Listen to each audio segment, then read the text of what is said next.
There we go. All right. Excellent. We're all here. Good evening. My name is Jarrett Patrick, and I work as gallery director and curator here at Macalester College. And I want to take a moment to thank and recognize everyone for coming tonight on Thursday night in Minneapolis and St. Paul when there are thousands of art events going on. And we've just had a new dusting and now crusting of snow. So I appreciate the commute that you took to get over here tonight. I'm not sure if you have been to Macalester before or visited our gallery program, but a bit of our background is that we are committed to developing a world-class contemporary art and exhibition program which facilitates student learning, really emphasizes artistic presentation and interpretation, as well as public engagement. And we're invested in upholding standards for scholarship while really emphasizing the transformative power of education and foregrounding internationalism, multiculturalism, and service to society. And you'll find that those values are kind of synonymous with what Macalester is doing at large, and so that's the sort of program that I'm interested in building here. And tonight, it's my pleasure to welcome you to this public discussion to discuss the work of Essma Imady and Syed Hosain, which is being presented in conjunction with Dark Ocean, now on view through December 17th. If you haven't had a moment to check out the show, I welcome that you do so afterwards.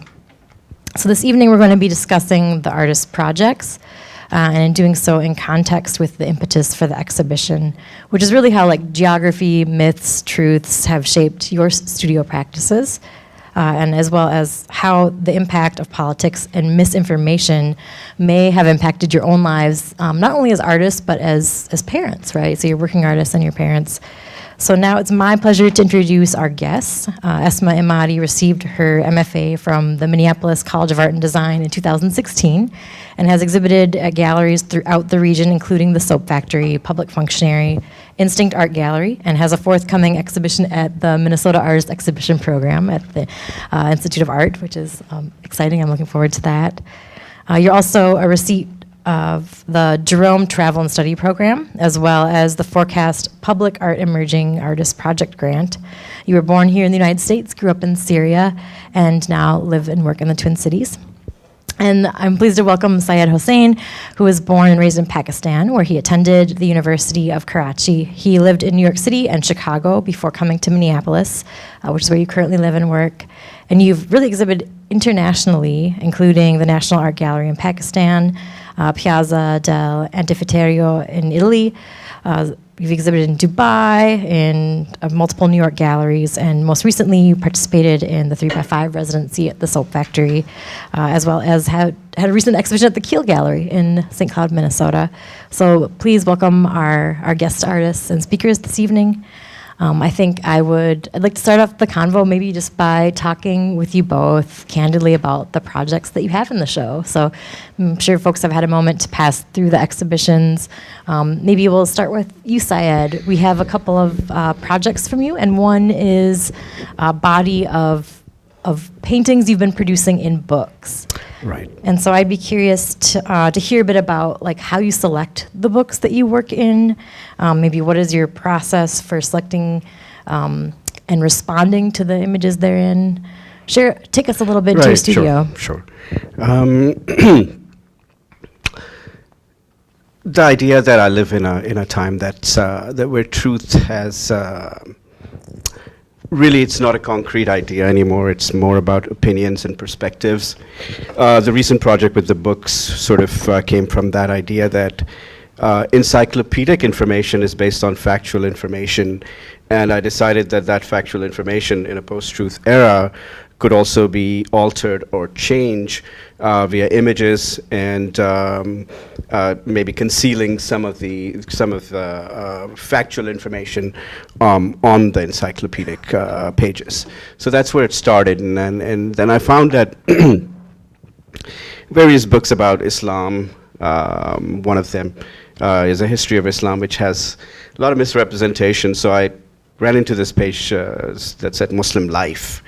And it made me really think about, what is a Muslim life? What is the value of a Muslim life? And so the whole series kind of began from that thought. Yeah.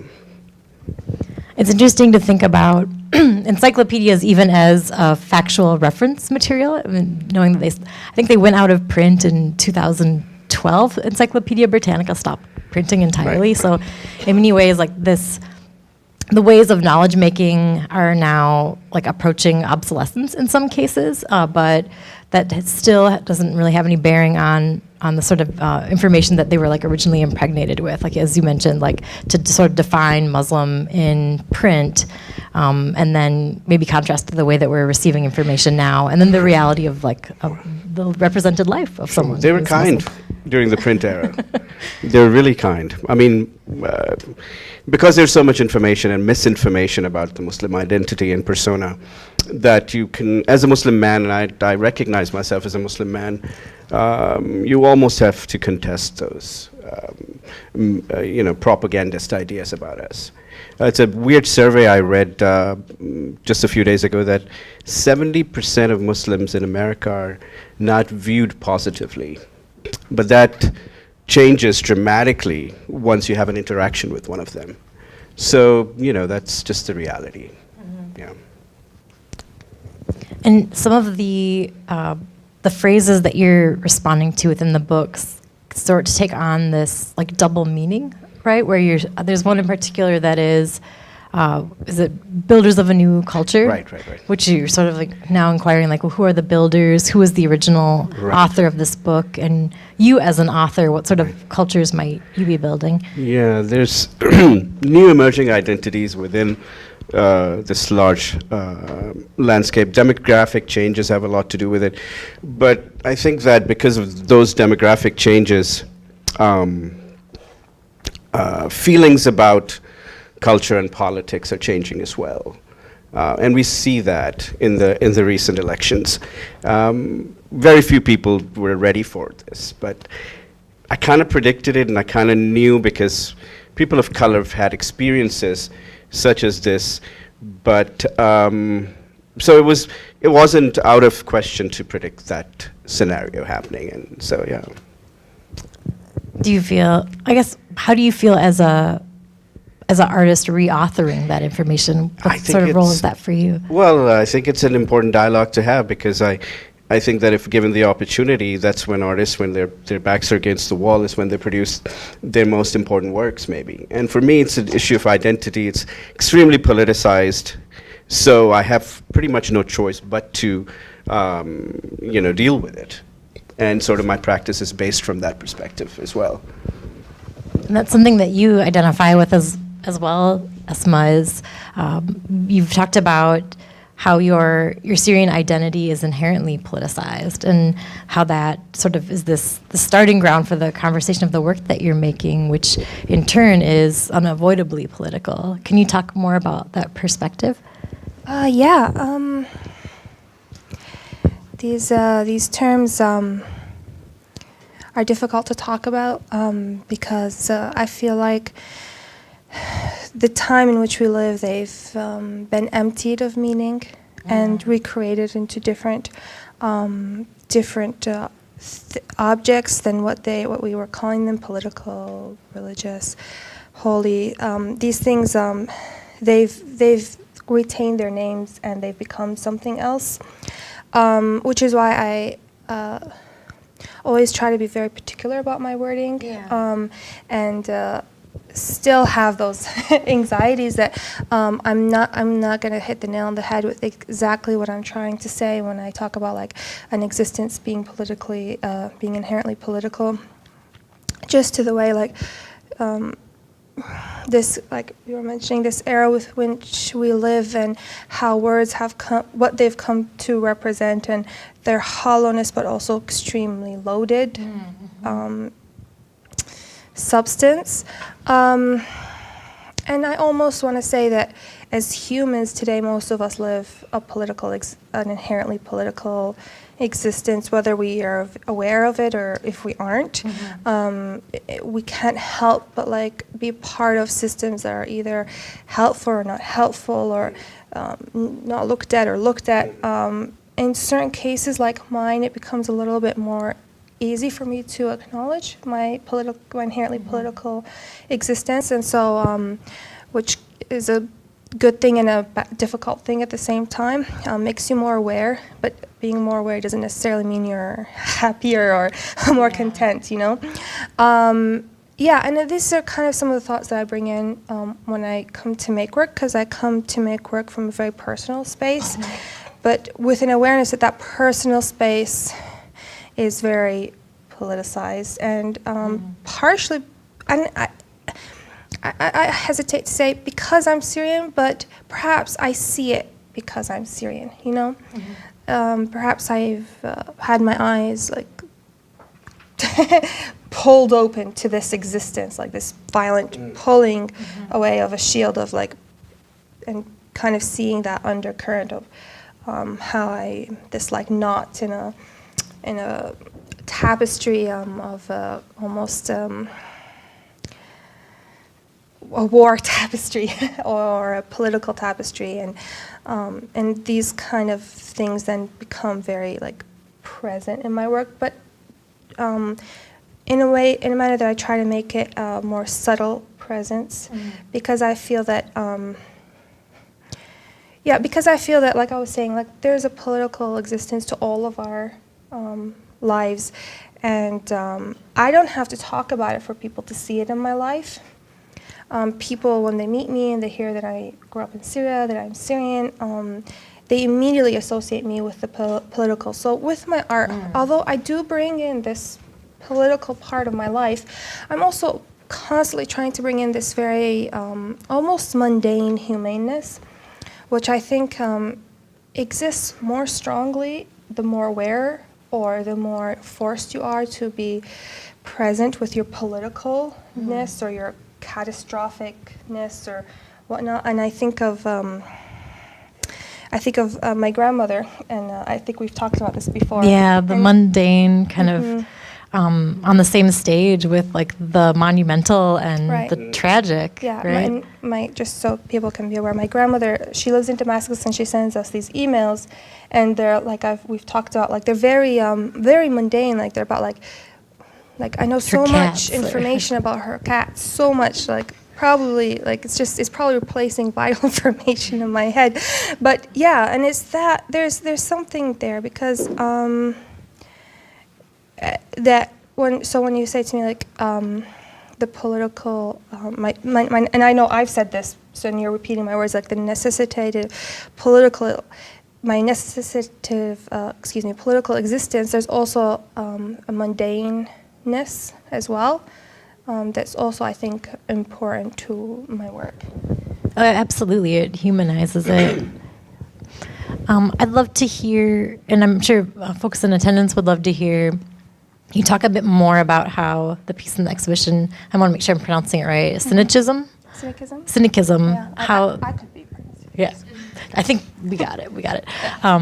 Tell us how that piece came together, because in many ways it completely embodies both the mundane and, I mean, I don't think it's even like a binary. It's not a mundane and a epic or anything like that. But it's this like very human yet. Yes, please. Just I'd love to hear how the piece came together. Who you have interviewed in the film. What is your relationship to them, and bring together some of that. Yeah. Well, first the name.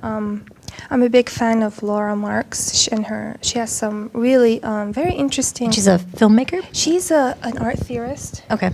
And she's based in Canada, and she's not very well known, and that's probably because she's very recent and she doesn't have a lot of literature. But what she does have is very. She writes about like Arab art and digital culture and modern art as well, and she has such a interesting way of like unearthing what's going on beneath some of these artworks. And so she's the one who coins synchism in the way that I'm defining it, and it comes from a previous art theorist who talked about synchism being like the theory that the universe is all connected, or the human tendency to see things as connected or continuous. Yeah. And Laura Marks kind of redefined that as the way that our the way a voice hasn't existed unless it's been heard. And this really connected with how I feel like a lot of the Syrians in my life look at social media and the West, and it's a very complicated relationship, of course, but the particular thing that came to mind is this constant, like, during protests or during catastrophic events, like either saying nobody in the West is writing about it, or holding up banners that say things like, why aren't you watching, why aren't you talking about this? And I always think about, and I always wonder, so what happens when they do talk about it? That's not necessarily the space that this is going to become better. But yeah, it's perceived that there is something missing within the voice being carried to a place like here, and that feels very traumatic to the people experiencing these tragedies. And so I went to, with the Jerome Travel and Study Grant you mentioned, I was in Istanbul in March. And I have a lot of friends that live there, and a lot of friends who are refugees or immigrants, or whatever the wording in each of their particular circumstances in Turkey, and they all have children, and I have a child too over there, being a little disruptive, and there's all these questions, and I almost like went into this project with like some selfish, like happens a lot with art, with some selfish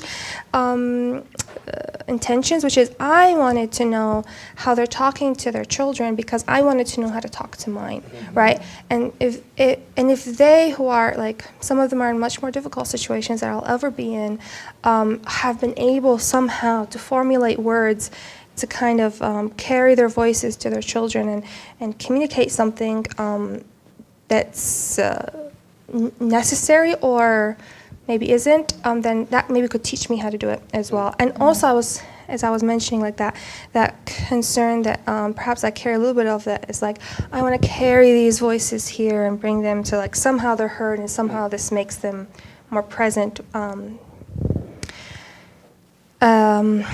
So I went to Istanbul, and a lot of them, what happened was I interviewed a lot of the children of my friends, and then I would mention that to them, like, oh, I'm looking for, so they would talk to their friends, and then at times it'd be an opportune moment, like I'd be walking in the street and there'd be a young Syrian girl, and she'd be selling, like one of the girls in the film, she was selling flowers and lighters, and I was like, would it be okay if I filmed you? She's like, okay. So, you know what I mean? So it was like these things that were kind of brought together into this, where it's like between more privilege, less privilege, but all with these difficult questions that they carry, that I, in a way, carry myself. Yeah, and I want to make sure I stay on topic. So, does that cover or? Oh, I mean, it's all on topic. I think you've pointed out some, like, the beautiful poetics of the piece, which are that you're offering, like, carriage of their voices here. You're closing a gap that existed prior. You're also thinking about how to carry forward your own voice through your daughter, which is another beautiful sentiment.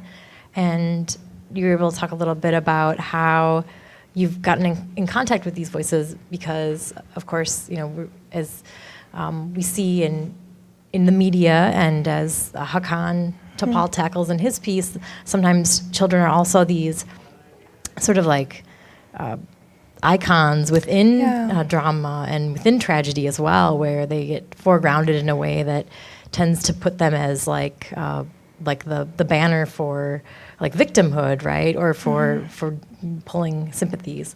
And so I'm sensitive to that, and you're sensitive to that, obviously, within your work as a parent yourself. So what I think is interesting also that we maybe didn't touch on about the piece is some of the material choices for that you're a carrier, you're a conveyor, but you also demonstrate the ability for them to be carriers as well, especially of weight and of experience. And so you've selected backpacks after each of them. Is that? Yeah. Yeah. Oh, yeah. And I just want to comment on something you said because it's very relevant to like this piece and just how I think of my artwork in general. Like you mentioned Aiden Kirti, the young boy who became like that banner of like victimhood almost, and it's an interesting phenomena that happens today with like the way we intake culture and the violence and cruelty we become kind of desensitized to. And I think of this young girl who was photographed and who also became one of those icons for a brief second. It's always somebody. She was photographed under like a building that had fallen, and she was alive, but like, she was crying. And so this photo became very iconic for, like I said, a brief digital moment. And I went and looked at the photographer, and then I found that the photographer had a new photo of her. And the story he told was that he went to meet her after the event, because thankfully she made it through. And he had talked to her, and she had said, and she had looked at the photo, and she's like, "Well, take a picture of me smiling." and that sentence, there's something really powerful there, and very asking of us to step back and think and make sure that our compassion and our empathy is not that of which social media has formed it into. I don't want to demonize social media, but it's kind of it's demonized itself to a degree. But yeah, like to make sure that we intake this onslaught of images either in a way that we've curated to ourselves, in a way that we're particular and intentional, and when we can't control it, that we inform ourselves and make sure that we question some of the initial reactions that we might have, whatever they may be. Well, even if they feel good, like, oh, like I feel so sad, or, well, okay, let me examine these feelings, because I think that that's some of the things I'm asking for people to do, that to like kind of examine some of those initial reactions to like The tragedy. headlines, the tragic headlines. I'm also really interested in her inquiring about a secondary like photo shoot, because she's aware of her own self-representation, which maybe not to the extent of like knowing how she's circulating in media and how media wants to portray various incidents, but she's saying like she can imagine the possibility of self-representation, which is really important, and I think something that is actually like quite circumstantial to refugee crisis within like a social media era, is that there is an ability for self-representation, so it's not just being carried, and those stories are not just being carried by the lens of someone who wants that emotional reaction necessarily. Oh, and to go back to your initial question about the material, like the bags and the refugee bags, I think these bags are kind of like Schrodinger's cat, and excuse me if I mispronounced that. I grew up in Arabic school, so sometimes like certain words. I don't think I could do better with the German. Okay. They're both bags that I took from the children themselves, and bags that I bought here and made to look like I took from the children themselves. And then you can decide, whether or not it matters. So that's that like myth of evidence is something that we've seen in the past from your work as well. Yeah. I wonder, maybe now is a good moment to talk a bit about, well, as you had mentioned, how you communicate with your children about the world, and we've all talked about this interpersonally, and I'm sure everyone has talked about it with your own peer group and social group, but how we're receiving and dealing with news and information at present. I know it's been a challenging year for me. I don't. Maybe it's been for everybody else. I'm assuming. But maybe where you're receiving your news from, how you're parsing things out, how you're mitigating things, and then personally, just kind of make sense for yourselves, and then maybe how you're thinking about that when, sort of in the spirit of your practice. How are you dealing with that as you're speaking with your children? I'll start. I think I just want to go back to what I initially said with words like becoming hollowed out forms of themselves. And I think this is applicable here because what I've noticed, and I've had like since 2011, just this onslaught of terrible news all the time, constantly, continuously. Like if you would look away here, and which of course morphs this terror and this violence into something different, because like when you're constantly exposed, and I don't want to lose my train of thoughts. Yes, and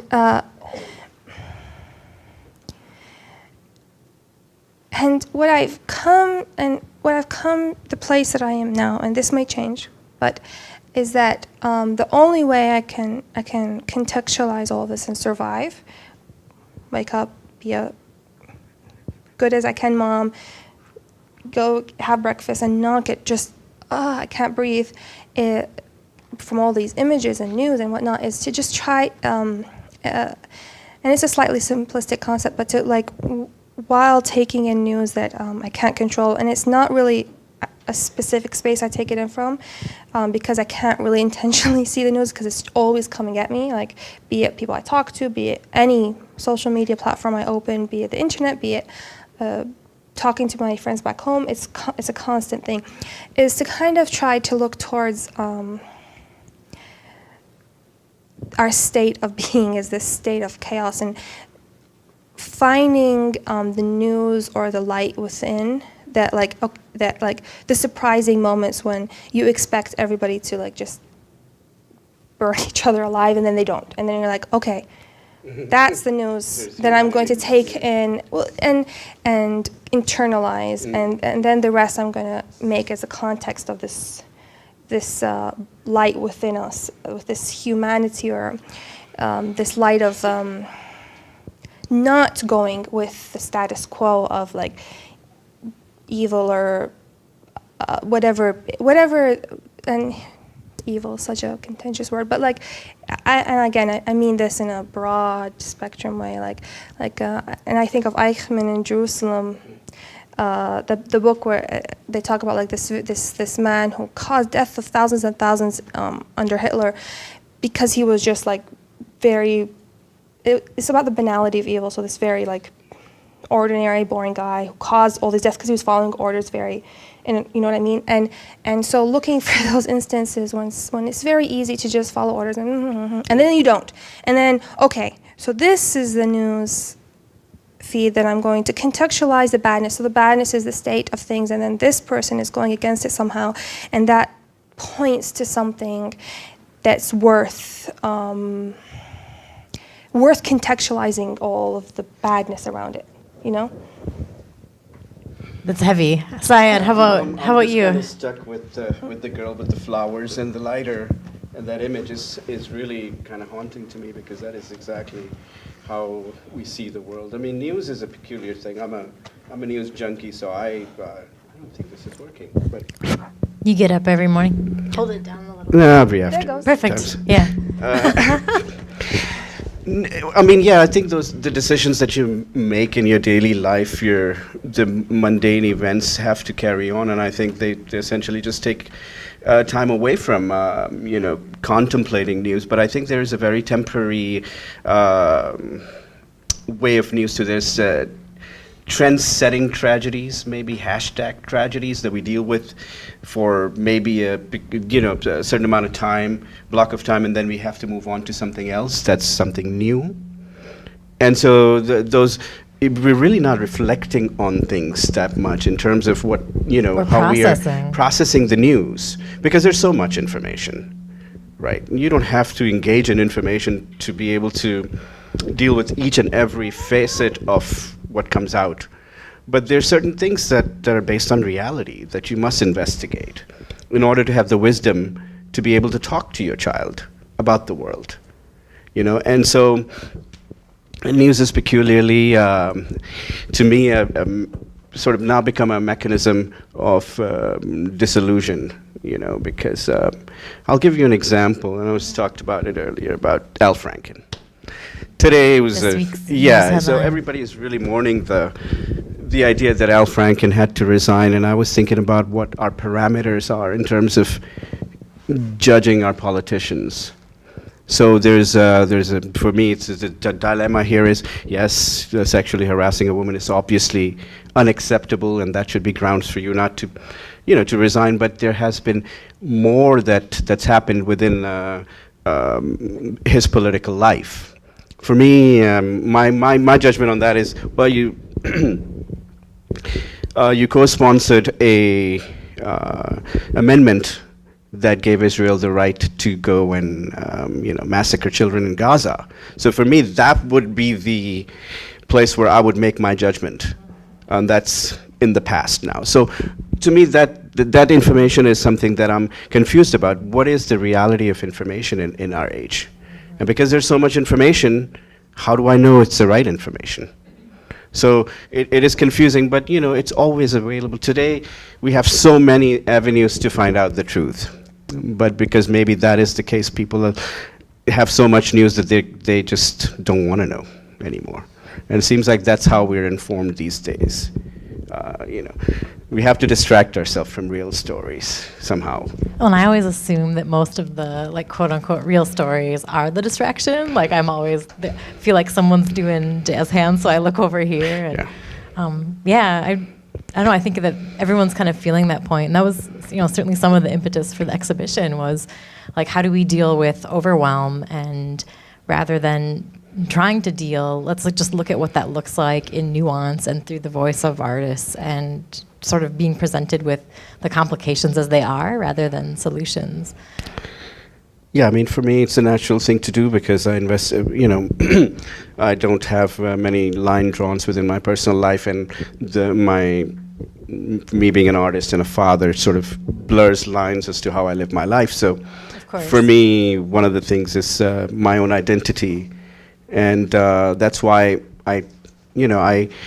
when I hear so much misinformation about the Muslim persona, especially the Middle Eastern man, his relationship with his religion and the chaos in the world, and the word terrorist, it so directly implies things about the notions of my own identity that I have to deal with those things. And that's why I'm lucky to have the freedom to express that in my art. And it's an important venue to have, but it's always something that you have to sort of try to talk about so that you have a better understanding of how to live your life and what path you have to take. Some take the spiritual path, and that's admirable, and some do political activism and all these things, and we as artists have to contest these things. Yeah, speak more about that. What are your feelings about the artist's role in social discourse? In which ways do you feel empowered, and in which ways do you feel others should also feel empowered? Well, they should divide. If they are not able to express the condition of the world in their art, then they should, and they still consider themselves as political activists, then they have to separate those two things. If you don't have a choice, which is maybe the ugly times right now, so ugly time work is probably my favorite work, right? So how can you ignore what is happening around you as an artist? Because you have hyper awareness. To me, that's one facet of being an artist that I'm completely conscious of, is the fact that I'm hyper aware of my reality, and that results into me producing work. So I can't avoid these political things that are happening, especially to how my identity is changing and evolving within that system. So it's push come to shove, it's the time when these narratives are just being handed out. Here's your political situation. Here's a neo-fascist in the White House. Here's this guy doing this thing. So it's pretty easy now. It's almost no choice. So that's how I feel, and I feel that it is our responsibility to sort of deal with these issues in our own language, as artists. Do you have any further thoughts to that end, Essma? To the responsibility of the artist. What do you see as your role within this social discourse, or how could you? What would you encourage of others to use the mantle of artist as a place for social discussion? Such a difficult question, because where I come from, and I don't necessarily mean country, but social circles and community and family, functionality is so important, right? This is why you hear like the stereotype that a lot of Arabs end up becoming doctors and engineers, because it's seen as a very functional career, and there's a grain of truth in that for sure. So I hesitate from approaching art in a functional manner of within the lens of, okay, so what can it do or what can it accomplish? I hesitate because I'm so full of I want it to do something, because I've internalized this so much. I have to almost hold myself back, because once I approach a work with this intense need of functionality, I end up screaming at the audience what I want them to do and think, and nobody wants to be yelled at by art or anything else. And that's not a good way of talking to people either.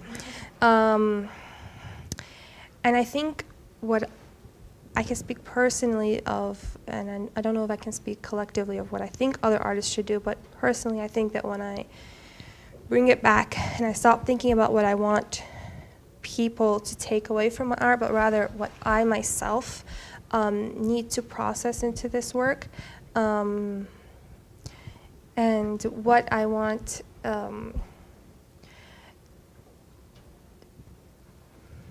imagining what if my child was old enough to understand what I would want her to experience from my art, then what would I make? And the reason I'm shying away a little bit from this question is because it feels like a very thorny path to start along. Because once I say what I feel like other artists should, or what their role should be, or how I feel they should conduct their practice in this world. I don't think it's so much that. Yeah? It's more what is the possibility through an artist's voice that is unique from other forms of either sharing, like as an agent of sharing, or as a disseminator of information. I think that's much more what I'm interested in, rather than having to. I don't want to make it such that artists are required to take up the banner and but yeah, I guess that's the question. Yeah, that's an awesome question. Also, I guess as artists, we always think about all these questions that come up at these panels, but yeah, I was reading this thing recently this month about how an artist's role used to be in the functionality of war is a very necessary portrayer of the image, so that the warrior couldn't really exist without the artist, because the warrior goes to war and then the artist paints the war and makes the hero.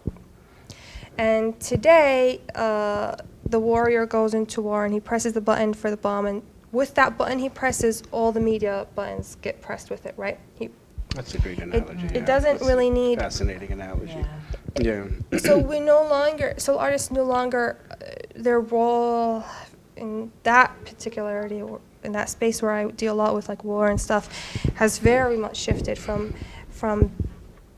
documentation or narration creation to, like you mentioned, nuance, of not falling into that trap of the shock and awe. I'm going to elicit empathy with pictures of torn apart babies, but rather I'm going to bring to you the extreme, palpable humaneness of all of these epic situations, and maybe you'll recognize yourself in that person's eyes, and a seed will be planted. Yeah, I'm interested in this metaphor of button pushing, right? Whether it's the bomb or maybe the button pushing is actually a post button, or an upload button, or a send button. Print. Print, or rather than being detonators of weapons in the very physical and detrimental sense. In many ways, that posting and sharing is also a detonation, where you're I just received something, I need to get it away from me, and I'm going to give it to all of you. Bam. I don't know. There's something there. Yeah. See, when I talk about social discourse and making work, it's also maybe much more of notion of how I live my life, rather than the work that I make. I think those lines for me are not too defined, really. So, my function as a human being is important that way. And when I start calling myself an artist, then I have the responsibility then to be careful about what I process and how I process, how I render that information forward. So that requires, great deal of thought and decision making about how to, maybe I'm wrong in the way that I'm processing this information, maybe the messaging, but that, but I still have moments to express it. So it's more about maybe just living, and investigating, more dimensions of humanity, simple. I think we all need that right now. Yeah. And that's when I'm talking about artists affecting culture, it's not so much through work, it's about maybe how they're living. When social practice artists get together and in a room full of like-minded people and talk about how we can help with freezing weather, I say, well, go put a blanket on somebody sleeping outside. That's social practice. So that's also a meaningful act. So for me, that's how we're lines between labeling yourself as an artist and as a human being sort of have to blur. I think I'd love to take this moment to open up for questions from attendees. If you do have a question, please raise your hand, and T will be glad to get you a microphone so that we can hear you and so that we can record your comment. I think it's right over here behind this gentleman. Yeah, while we get it, I just want to quickly Please say add, something yeah. about what you were saying. Yeah. Like social media and all like that constant, like, Right. yeah. And I think another, I guess, function that I see, like for an artist, like what you're talking about today, and reprocessing those images, it goes back to like what I was saying about like things starting to become hollow of what they once contained. And I think artists can re-point to what these things are really encompassing at this present And moment. fill them a little. Yeah, fill them, Yeah. or point to what the culture itself is filling them with and how they've, become different. That's well stated. Like the choice to fill or the choice to sort of shed light on what that filling consists of is a really powerful statement. I appreciate that. I think, I had a question. Question? Yeah, please. You'll go ahead and hold the bottom down until it lights up. It's green, not red, is that right? Is that working now? We have you. Okay, that's working now. So Syed, you said something about how the information is out there and like we can find it if we want to, or if we want to know about something, Sure. we can, dig into it and discover. Maybe you would say the truth. You didn't say that in this just now, but I'm wondering if that's what you're thinking you might find. But I would like to argue that point because, it is true that we've entered this moment where censorship occurs through the flooding of information, right? There's too much information. There are too many sources. Nobody actually has the time to fact check things and to make sure that they know that what they're reading is accurate, right? And also with Google deciding what searches appear and what don't and so on, it's actually not true that we can actually really find out the truth of things or, the accuracy of the information that we're reading. And I think that that's important to note. So what, and I know you know that this is true too, but I just would like you to make a comment about that. Right. I agree. It's about really those questions that are monumental in terms of your beliefs that you need to investigate. Others are opinions that you could take or leave. I think that truth is, finding truth is not unattainable. It's just the sources that we use to find the truth. People rarely ever ask me questions about reality in my country. They assume that I'm an expert in Islam because I'm a Muslim. So I have to, bring my ammunition about my knowledge and information that I can share to sort of deal with the myths they have. So I think that I guess I would be happy if we got near the truth, maybe. So I agree with you in the sense that, yeah, there is no, and I also said that today truth is so flexible. It's a matter of perception, maybe, even. But there is such a thing. I gave the example of Franken today because that's out there. That's a job as a citizen for me to find out what my representatives are actually doing. So that type of information is available, but I still find that people are not willing to reach and avail themselves of that. They rather join a group of people who believe the same way as they do. So that was my point. I don't think there is an ultimate truth to all the answers. But I think there is a quest, a journey there to reach it, close to it, maybe. Yeah, I just want to make a comment on that, which is that there is, yes. Your microphone is on. Is it on? Can you hear me? Yeah. Oh, yeah, when you talk close to it. Oh, sorry. Just a little fidgety. I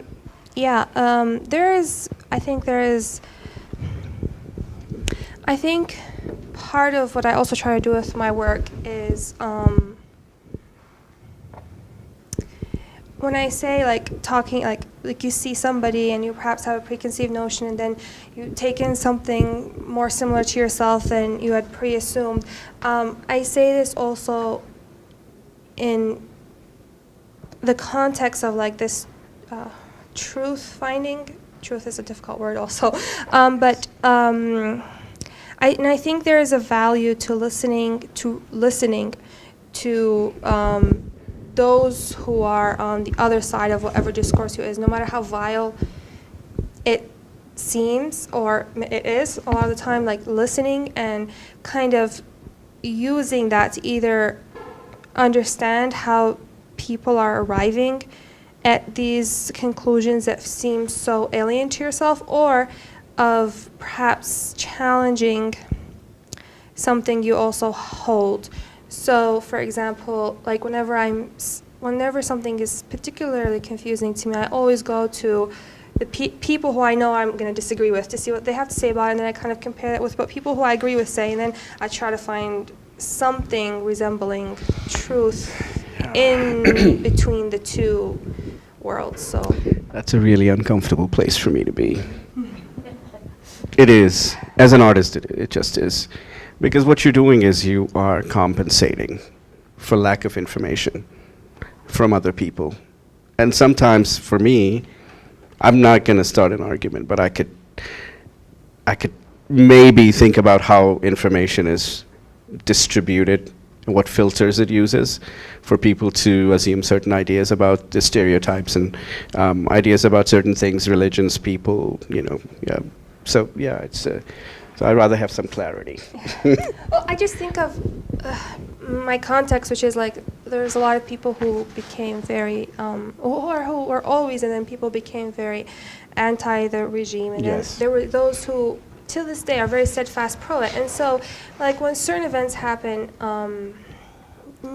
everybody is going to give you a highly filtered story, and, Sure. and I tend to kind of be like, okay, Yes. so what are these people saying happened? Okay, and then what are these people saying happened? Okay, so let's take these two stories and kind of try to find an intersect that kind of paints a certain perspective that may be closer to something resembling neutrality. Of course, there is nothing completely neutral. That's a larger question, because when you go back home and you're talking about the Middle Eastern politics, it's divided.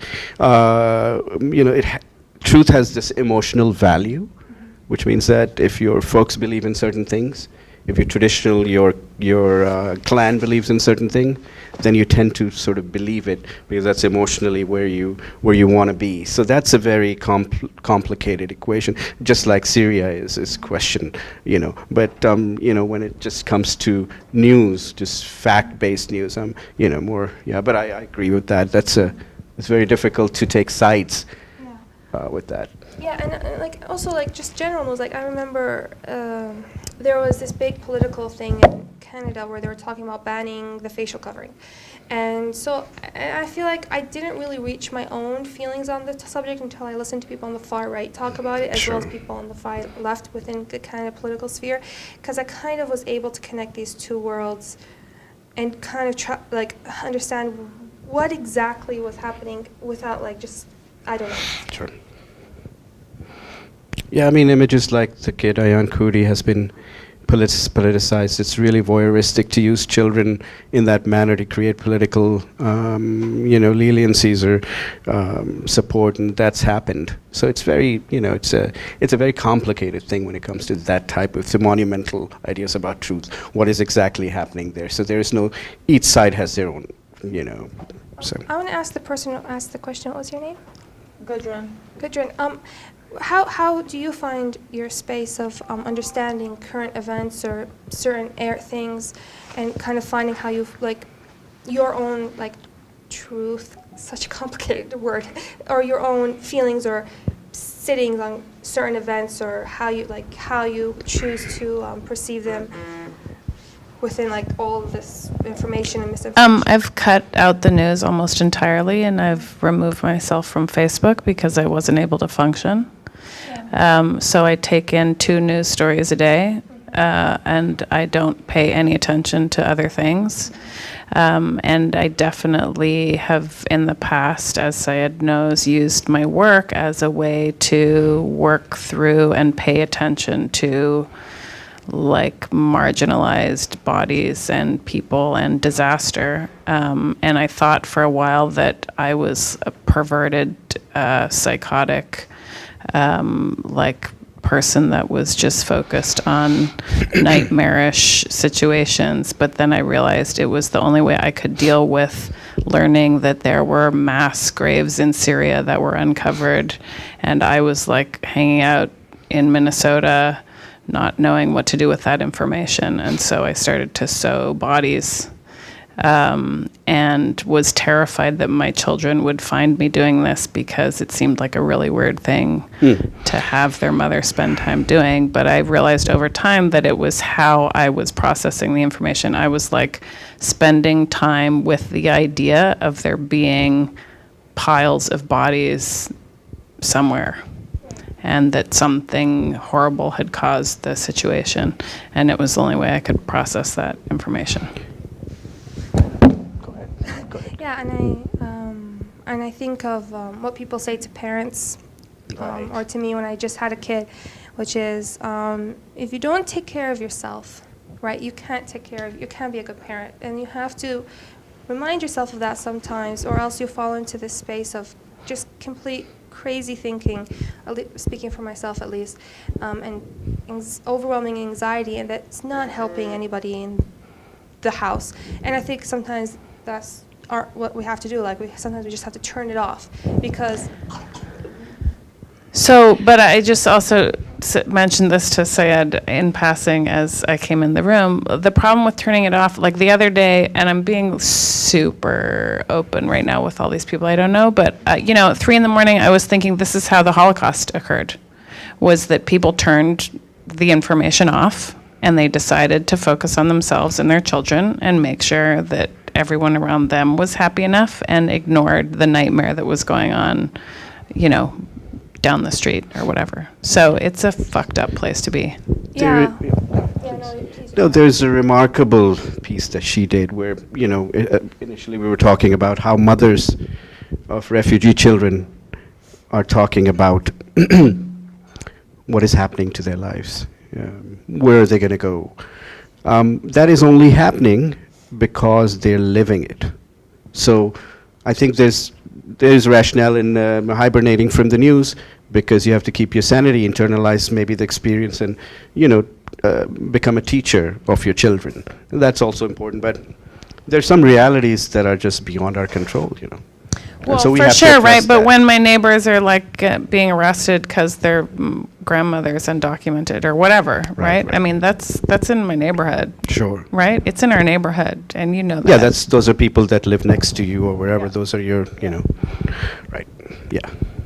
Yeah, there's no clear-cut answer. It's a very, very difficult place to be. And I also struggle a lot with it because you reach a point. Well, I reach a point where like I can't function as well. But then the other voice in my head is like, well, you can't function because you read this. What about your friends that are actually living this, right? And it's this just there's this constant yelling in your own like brain.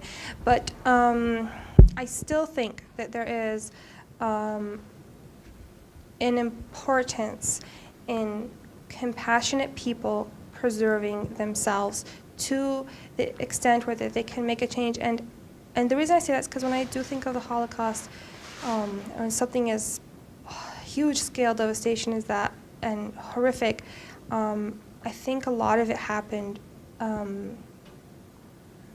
not because, and my own, not a historian perspective, is not more of people turning the other way, but of two things. Bureaucracy, allowing people to do really, really evil things in a very institutionalized, easy way, and then on the other side of that, very afraid people in countries like Europe and America enacting policies to protect themselves rather than others. And I think that if people who can't, a lot of the times people can't handle all of this news, come from a place of deep compassion and empathy, and if they are able to preserve themselves to the degree that when they see these types of fear tactics in their own countries and they see a space where they can enact change, they're able to because they're not in bed, incapable of waking up in the morning or getting up or doing anything. I think there's an argument for that approach. Although I see what you're saying with... I think it's a question of how directly these things impose themselves on you, how you're affected by it. I had no choice. When my kid came back home, said to me, "Hey, Baba, do you know when we're going to move because we're Muslims?" It was an educational moment for me because I had to then understand how to talk to him about this situation, right? I don't mean to bring that up for, reason, but those are the conversations that people are having every day with their children. So they're in it. One thing that you could do is have a dialogue with your children about the world that they live in. And that sufficiently covers a lot of what you could do in social engagement via news or whatever. There's already things that that you could very well share with them that would, make them better citizens. I think of one of the girls in my film. Her name is Haya. And she talks about the bad photos she's seen and how they made her sad. And I ask her, so where did she see these bad photos? And she's like, on the news, right? And I asked, like when mommy and daddy watch the news and her mom on the sidelines. It's like, no, we never turn it on. She was at her grandparents' house. And I've thought about that a lot and about this young woman with her child and who's Syrian and she's as Syrian as I am, but she has more people in Syria than I do and more difficult political situations that you sometimes feel more anxiety to know about because it feels so personal. And her making that choice to self-preserve her child and being like, no, we never turn it on, her and her husband. And sometimes I use her words to kind of validate some of the decisions that I make. Although just the nature of the way I live means that I really can't turn it off. But when I can, and I do, and I feel guilty, I try to think of her and of my child. Just have like a quick comment. Yeah, let's pass the mic over. Thank you. I know for a fact that Essma also deleted the app, like Facebook's app, from her phone. So sometimes she chooses when she wants to browse the social media. So like she goes into a browser instead of getting all notifications and being overwhelmed. And also to your point, you said you like take 2 stories a day to news beast, and that's what probably we should do. Like instead of taking it all and be overwhelmed and do nothing, if you can care about one thing or 2 things and you make a change, that's also look brilliant to me. Like sometimes I think about it. If somebody wants to do charity, like instead of giving $1 to like 20 people, give that like I don't know $100 to one guy, and have him change his life. Not $100, but like the concept of like instead of changing for one day somebody's life, change somebody for like a longer period of time and have him pay it forward. And I don't know. To me, the concept of pay it forward is a powerful concept. So if you took care of 2 things, and then those people who now are let's stay safe, they're not going to be deported. Maybe they will help somebody else. And it's a short circle. Yeah, except I'm not taking care of those people.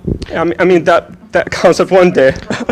Well, it's sad because I'm not saying that you should or shouldn't or whatever, you couldn't, but the irony is that you have the information that you know is going to affect them, and I think that I would say that's a great idea, that you could process two things. You only deal with those issues that you can process or handle, and there are many. I mean, there are too many of those. Two, I think, good number. 2 a day, I say, yeah. It's kind of the slow drip solution, building up immunity to larger doses of information and news. But approach the ones that you are directly affected by, because those are the most real. Thanks for the therapy session. That's what we're here for. It's for all of us, because It really are is. things always Yeah. are thinking about. And like, I want to make one last comment on that. That it's like, and towards this conversation, like, this is what I get a little very frustrated, in fact, with people who are, every time a tragedy occurs, are like, well, what about the tragedy happening over here? And I'm always like, yes, of course. There's no hierarchy to pain and suffering. And I know that you sometimes feel that perhaps your circle of friends are taking something more geographically closer than more seriously. But the truth is that you are too, and we all are ultimately doing this. Like my friends who are from Syria are, of course, naturally going to talk more about Syrian problems than problems happening in Tibet. And and I don't think the correct way of addressing this is through an attack or a demand for your care to be equal in each, but rather to gently pointing towards this common suffering, that if you happen to come up with some wonderful solution, that like let's all partake in it, because this is like I said, like a lot of our suffering is very universal in interesting yet particular ways. Comment. That actually, Esma, you bring up a really good point. I was thinking about it the other day, and that the Me Too, hashtag Me Too, had been around for 10 years. I participated in it 4 years ago. Nobody cared.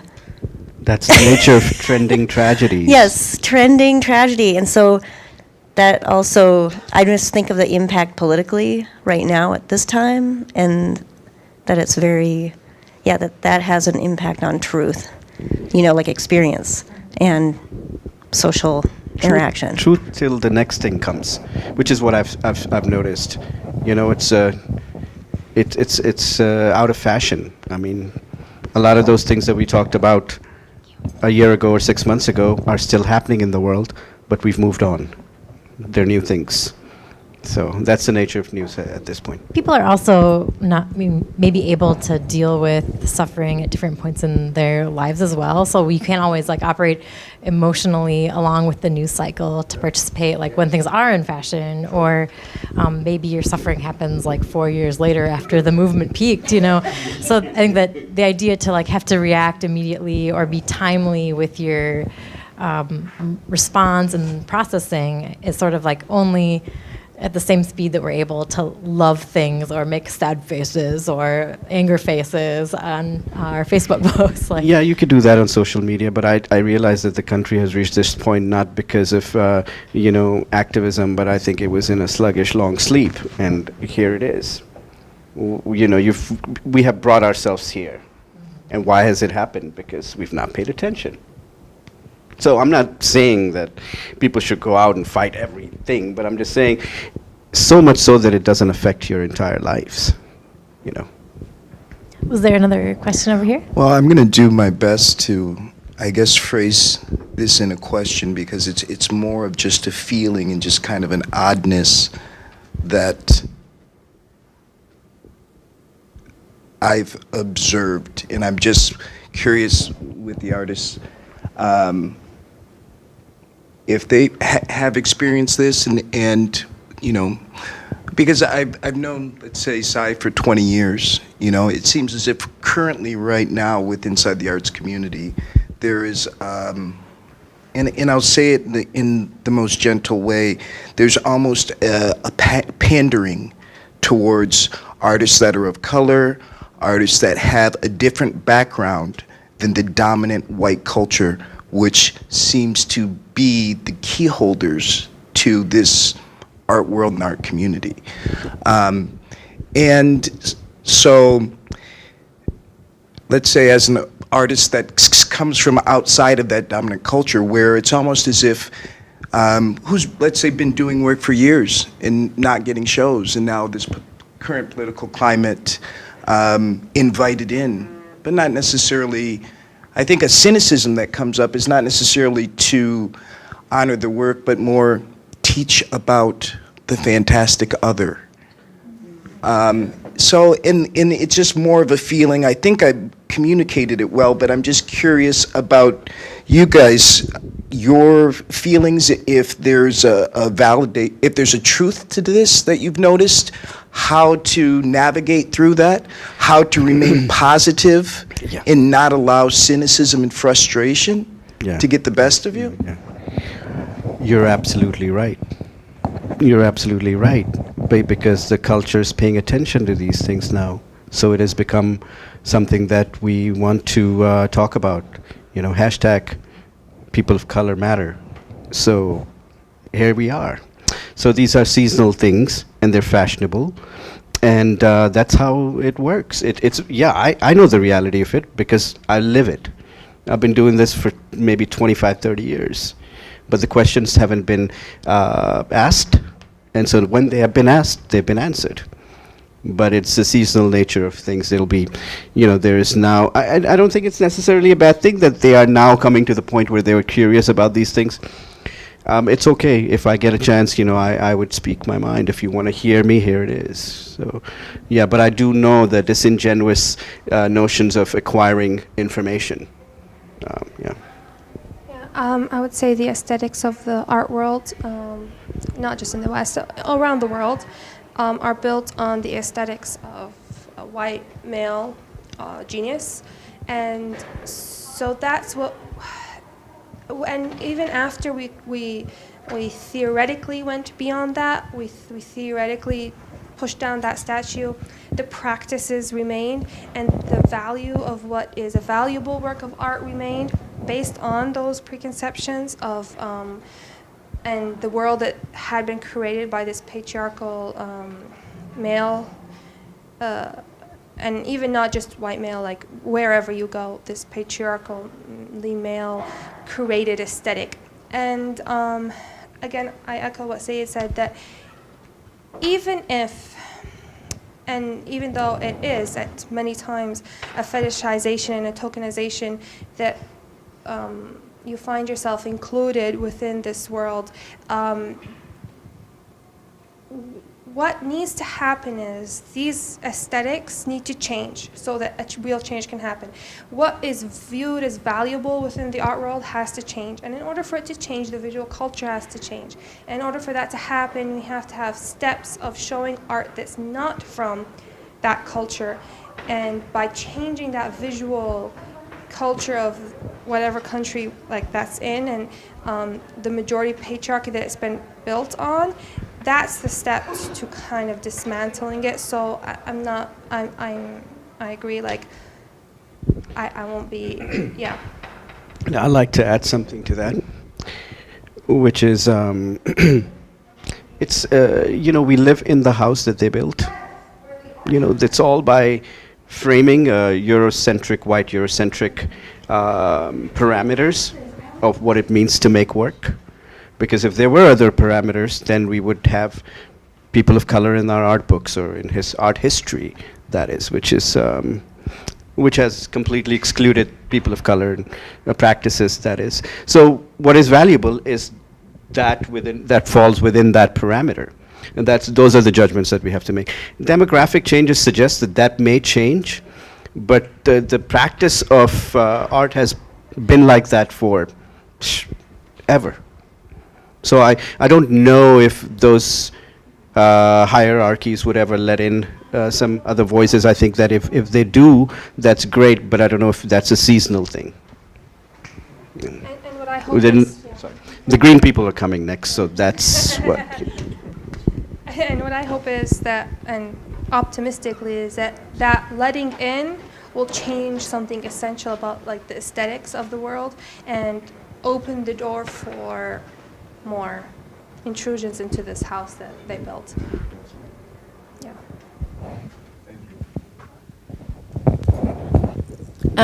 Oh, snap. Sorry, me again. New forms of representation, right?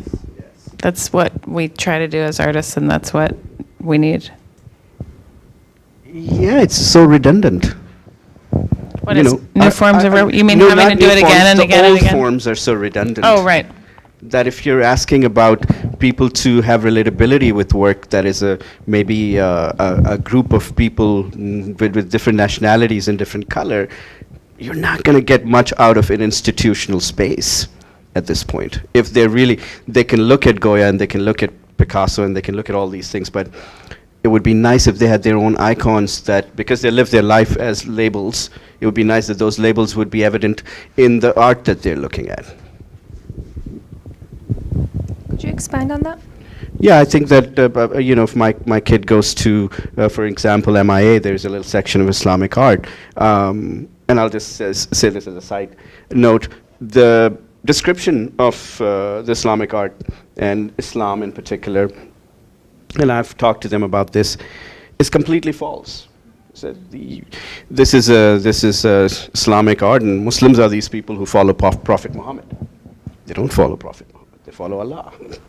So the notion is that there's lack of information. So I want to take him there so that he could associate some visual cues that are present in his house. He could see some familiarity. He doesn't have to step out of a culture in order to learn about art. Yeah, just thinking about it. I think you sometimes can't help when you're a minority within a majority. I think of when I was back in Syria studying art. It was kind of almost the opposite, right? Insofar as things that are like artistic figures within my culture, but still they were very patriarchal. And I might just say this because I'm just a raging feminist, but you know what I mean?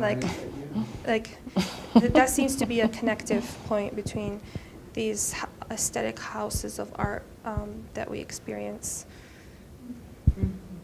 It's funny thing that Jean-Michel Basquiat sold his painting for $150 million, and the picture that I see that resonates with me is like a site of a lynching, because you have the painting in the back and you have all these white employees, Sotheby's employees. So the irony of this is really powerful, because I think that we have to have more representation. We have to have more induction of art that is from different places.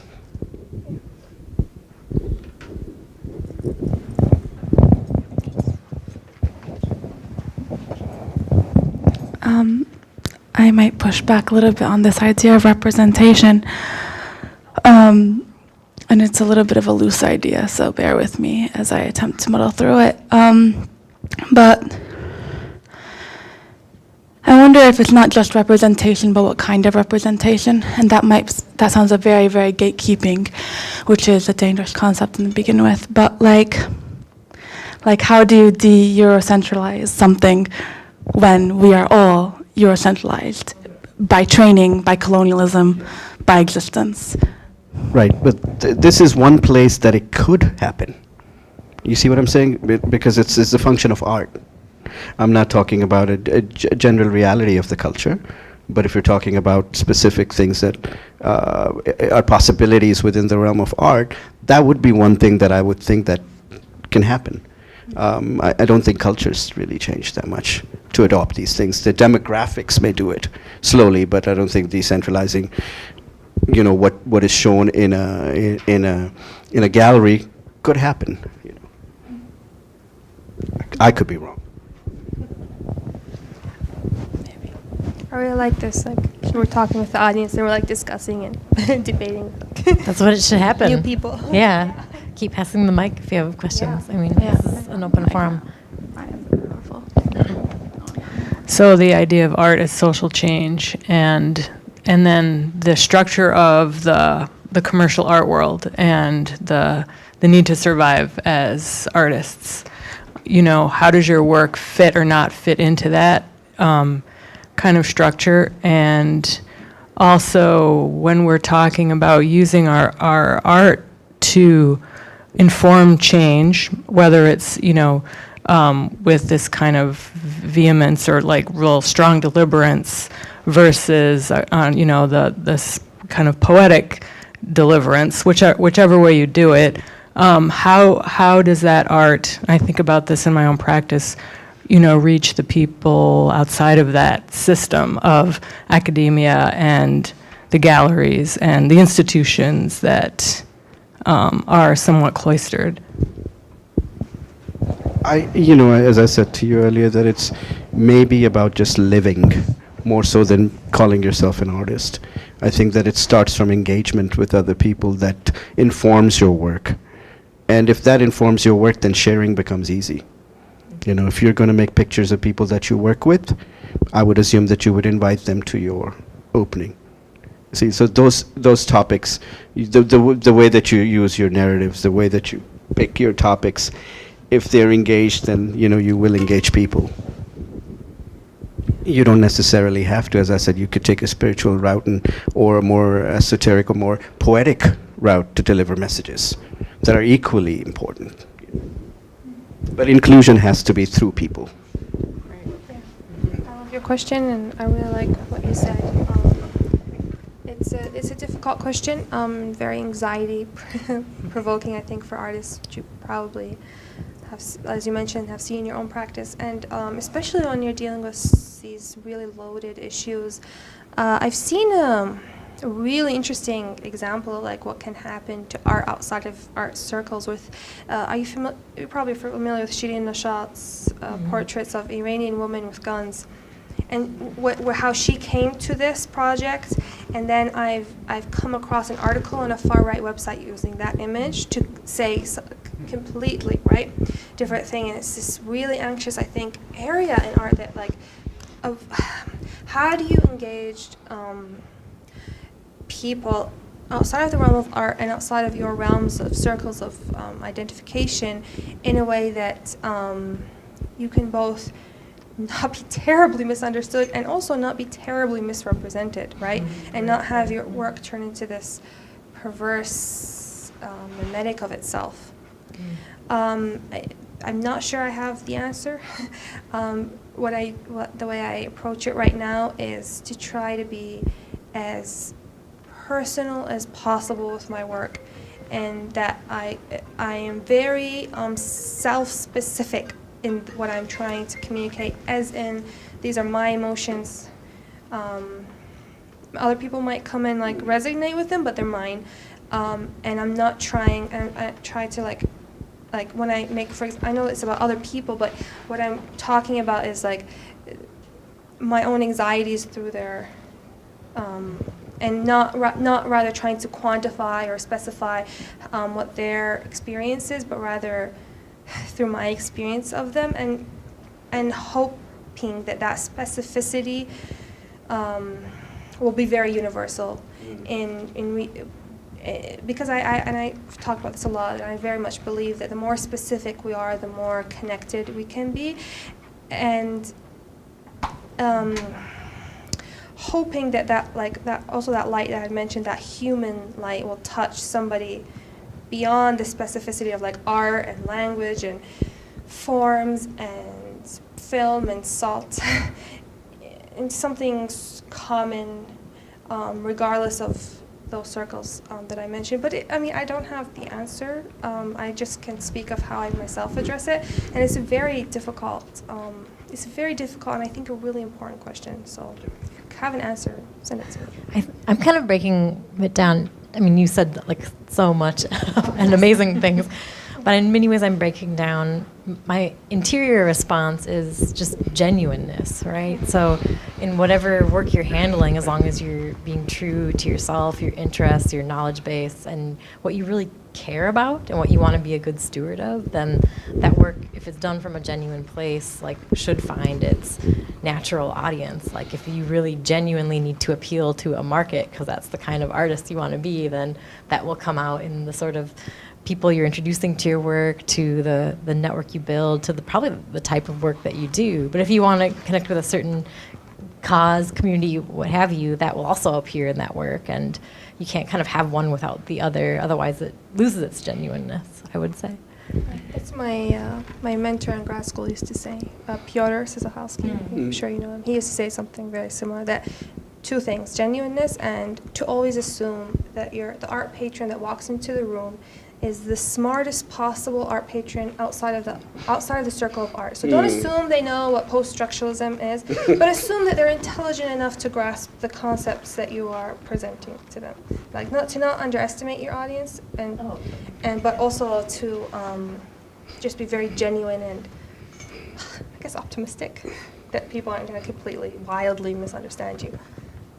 Yeah, that's the hope and the anxiety too, right?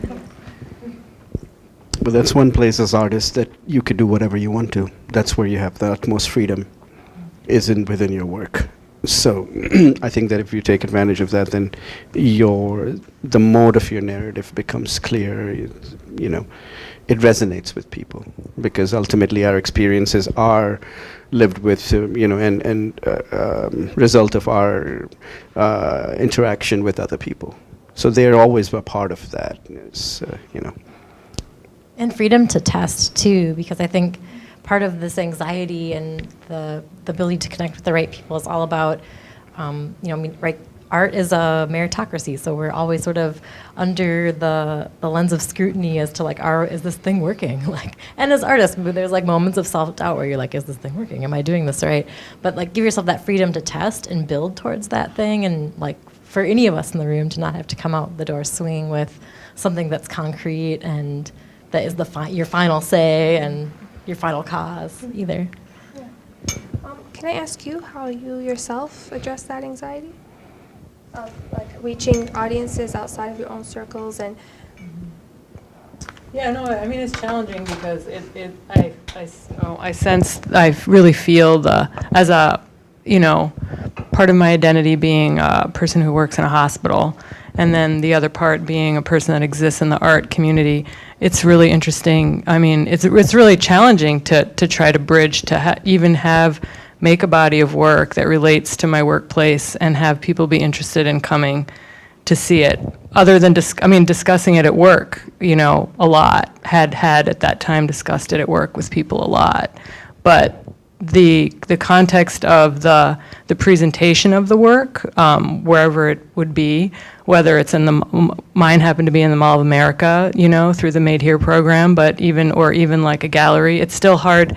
I think it's a challenging context. I mean, you talk about what you're doing, and that's one thing, and then you make it and you show it, and is that, I don't know. I haven't figured out necessarily how to bridge those communities. I mean, there are little trickles here and there where there's interest and maybe someone would come out, but it's more in the dialogue, maybe in the workplace, about the work and the process, in between work, or on your break or whatever.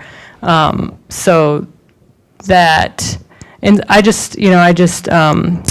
try to understand that there's no perfect solution. I can't come up with a perfect solution for it, so I try to engage where I can. Being genuine, of course. I mean, I think that's, you gotta visit that part of yourself, period, as a human being in life. So whether it's in your studio or in your interactions with others, but I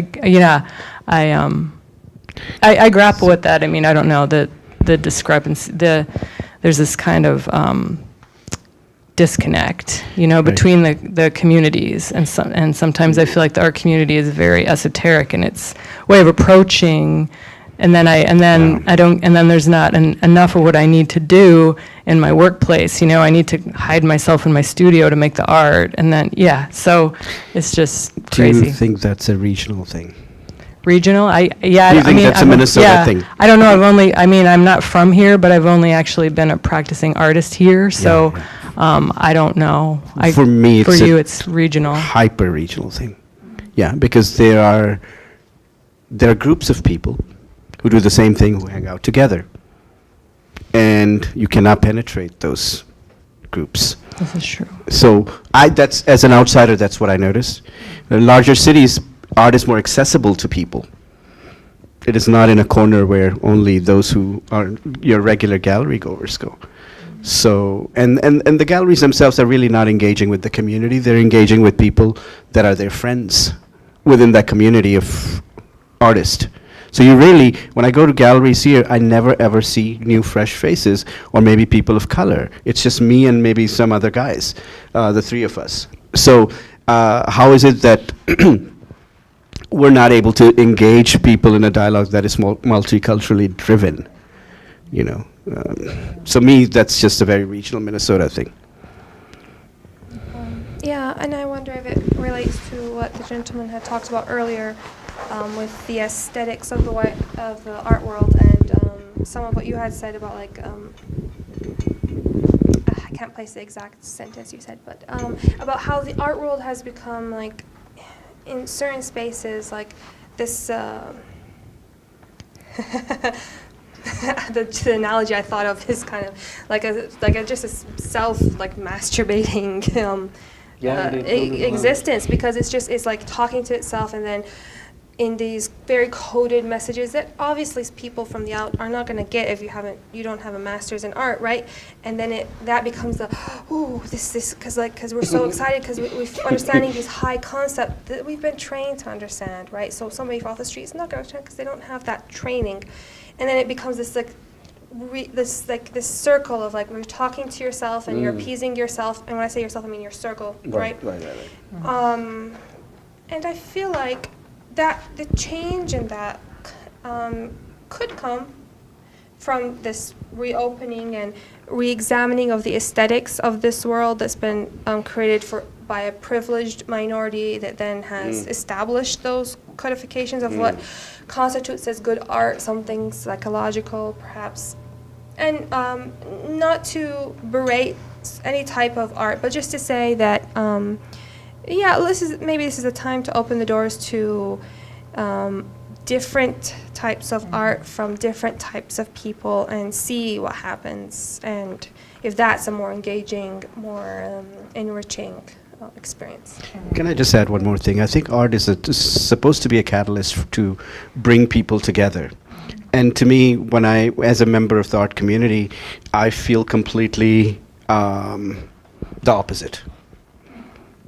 I feel like the art circles here, and it's not just it's just a general feeling. People like to hang out by themselves with other people that think like them, who look like them even. So that's how it is, and it's not penetrable. It's very difficult to get through that. It's one of the more segregated places. Let's just put it that way. Even with talking about the art world here. So. And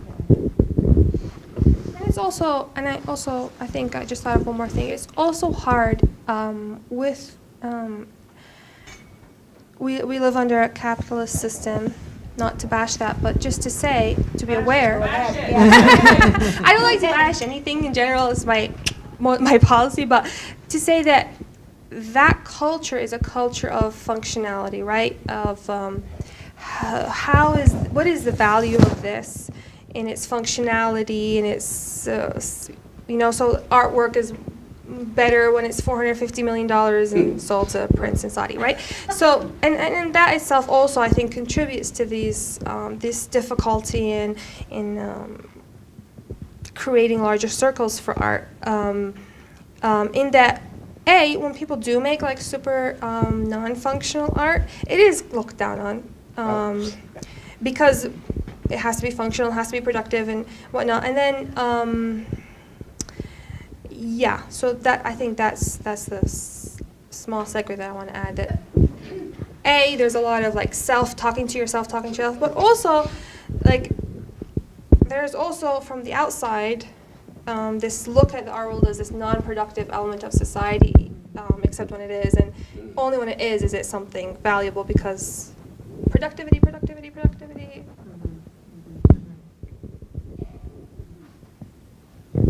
Are there any other questions?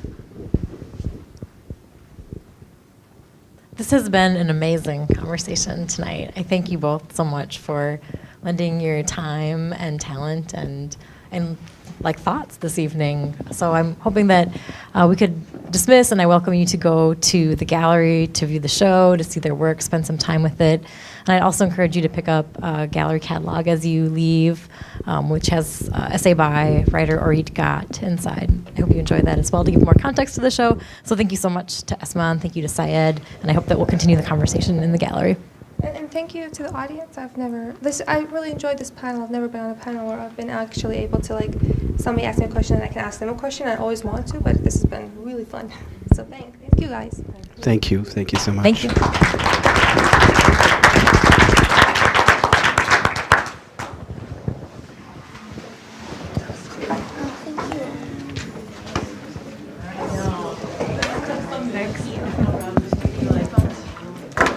No, it's fine.